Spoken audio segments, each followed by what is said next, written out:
3 weeks after winning the school's third national championship, Kim Mulkey and her Baylor Lady Bears are in Washington, D.C. as they get set to meet with President Donald Trump tomorrow afternoon. Sports Director Nick Canizales is with the team, and he's got more from our nation's capital.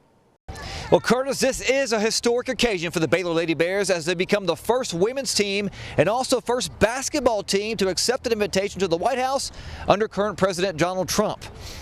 Lady Bears arrived in D.C. just before lunch today. They started by taking a tour of the Jefferson Memorial. We caught up with the team at the Lincoln Memorial. Of course, more than 7 million people visit the memorial annually. This was the very place where Dr. Martin Luther King Jr. delivered his historic I Have a Dream speech in front of 250,000 people on August 28th of 1963.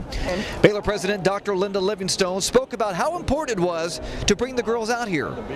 Well, we think it's a wonderful opportunity for these young women who had such an exceptional season, and several of them haven't been to the nation's capital, so what a privilege to get to come, be honored, and to see some sights that some of them wouldn't have and really enjoy being in the nation's capital. Yeah, it's amazing.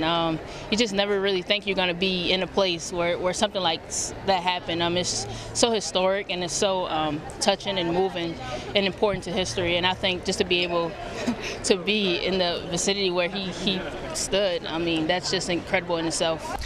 Lady Bears also took a 90-minute tour of the Capitol. Of course, Jessica and I will tell you how that went coming up tonight at 10 o'clock. Curtis, will send it back to you in the studio.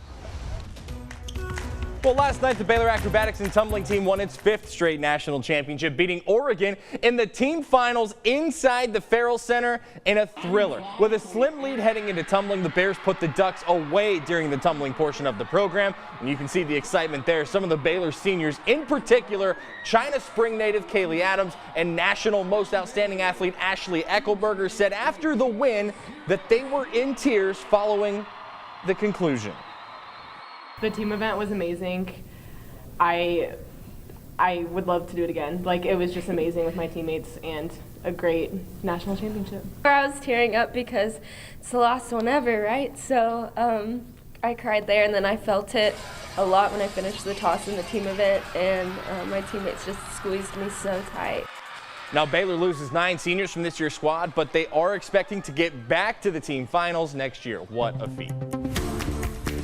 The NFL draft has come and gone this year. The Cowboys have gotten mixed reviews, including an A for their draft performance from NFL.com, while ESPN gave America's team a B-. The Texans, meanwhile, received a C+ from NFL.com for their draft. But our focus is on the 5 players who are trading in the green and gold from Baylor for the NFL as we head into rookie minicamp. The Bears had 1 player chosen in the draft. That's wide receiver Jalen Hurd, who was picked in the 3rd round by San Francisco. Joining him in the league, defensive lineman Greg Roberts signed as an undrafted free agent with Green Bay. Fellow defensive lineman Ira Lewis will stay in Texas, signing with Houston. Derek Thomas, a cornerback many projections had as a late-round pick, signed with Seattle. And offensive lineman Blake Blackmar signs with Chicago. Rookie minicamps begin this week. Before we go tonight, Baylor going for the sweep of TCU in baseball today, and they take Game 3 in dominant fashion. 12 won the final in 8 innings to get their first sweep of the Frogs since TCU joined the Big 12. They return to action Tuesday against Lamar at Baylor Ballpark. More at 10 tonight. That's it for Sports at 5. We'll see you after the break.